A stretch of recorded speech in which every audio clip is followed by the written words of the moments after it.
প্রিয় দর্শক, এখন আমাদের মাঝে সর্বশেষ মুনাজাত করবেন আমাদের সম্মানিত সবচেয়ে কুখ্যাত সূরা হুজুর ভাই, যার উদ্যোগে আমরা আজকের এই পার্টি সূরা পার্টি আমরা আয়োজন করছি।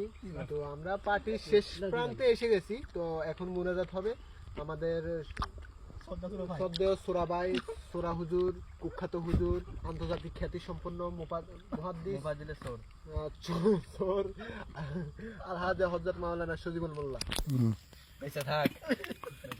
হ্যাঁ ভাই, আপনার বক্তব্য বলুন। আউযু বিল্লাহি মিনাশ শাইতানির রাজিম। বিসমিল্লাহির রহমানির রহিম। হে আল্লাহ পাক, আজ এই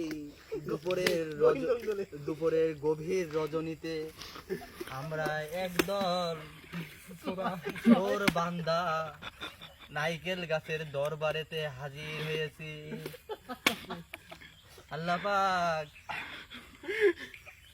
আমাদের এই চুরিটাকে তুমি মাফ করে দিয়ে আমাদের ভালো পথে চলার তৌফিক দান করো আল্লাহ পাক।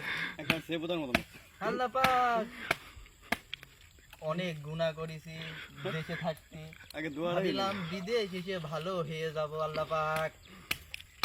এমন বাহিনী যেখানে আছে আল্লাহ পাক, ভালো হওয়ার কোনো প্রশ্নই ওঠে না আল্লাহ পাক। আল্লাহ পাক, তুমি এই যে দেখো কত নাইকেল ডাব কেটে নিজের গাছ মনে করে আমরা হালাল করে দিয়েছি আল্লাহ পাক। তুমি আমাদের গুনার খাতাগুলো মাফ করে দিও। আমিন কোন ভাই, আমিন আমিন আমিন। আল্লাহ পাক, তুমি জানো যে আমরা ভালো হয়ে গেলাম, ভালো হয়ে গেলাম আল্লাহ পাক, তাও ভালো হতে দিলে না। এত বছর ধরে এত চেষ্টা করলাম নিজেকে লুকিয়ে রাখতো, আর পারলাম না আল্লাহ পাক। আপনাদের কারণে বাইরে আসতেই হলো। হতাশ আল্লাহ পাক, আমি হতাশ, খুবই হতাশ। আর এই যে ডাব বাগান, আমাদের গুনাহগুলো তুমি মালয়েশিয়া, গহীন বঙ্গ। আমরা যেন ভবিষ্যতে এমন নিজের গাছ মনে করে নোটের গাছের যেন ডাব আমরা খেতে পারি, সেই তৌফিক তুমি দান করে আমাদের কবুল করে নিও। এটা ফাটাও, এটা ফাটাও। আমিন গো, আমিন। শেষ।